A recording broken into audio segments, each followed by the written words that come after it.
Now to the Liberal Party, who really need to figure out who they are and what they stand for, because right now, it's not good. The Coalition's primary vote has fallen to 29%, its lowest level recorded by Newspoll in 4 decades. Labor's had a 1.6% improvement in its primary vote, now sitting at 36%. It's also 11 points down on the Coalition's recent peak of 40%. You recall that just 8 months ago, when the Albanese government was considered to be heading towards a potential election defeat. Now, if we look at two-party preferred, Labor has extended its lead 57 to 43.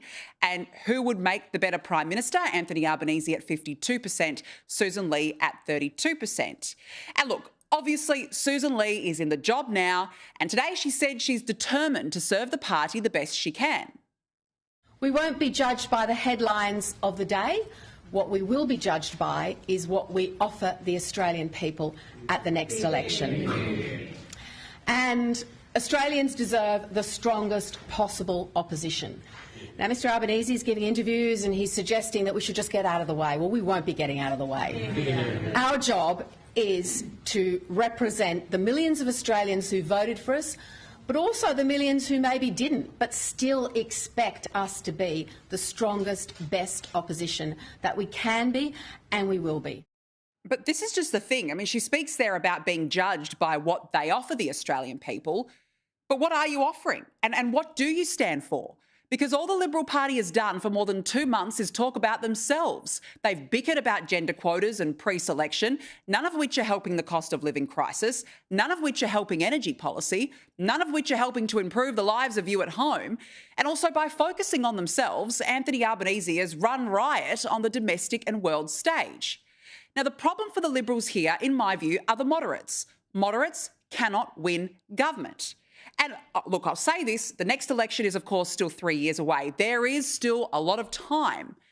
But the way things are going, the Liberals will be in opposition for at least the next 6 years. And it's going to take some really tough decisions and policies that don't make you Labor light. Look at Nigel Farage, for example. Reform UK is consistently beating UK Labor in the polls. Now, when Nigel Farage says anyone who arrives illegally will be deported, he's to be believed. Why? Because that is Reform's #1 policy.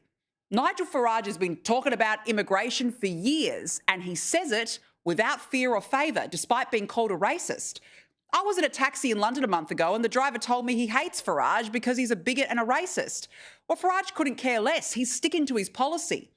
Again, it's making tough decisions and tough policies to better the country, to restore it back to its best, to see it thrive again.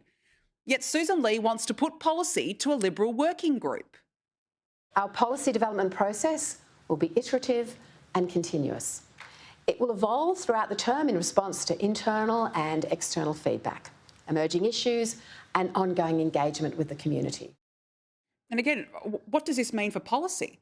I mean, if we're talking about energy, well, the world's moving away from net zero. We emit 1% of the world's greenhouse gases, yet we sell coal and gas to India and China, 2 of the world's biggest emitters, and 2 countries not even signed up to net zero by 2050 themselves.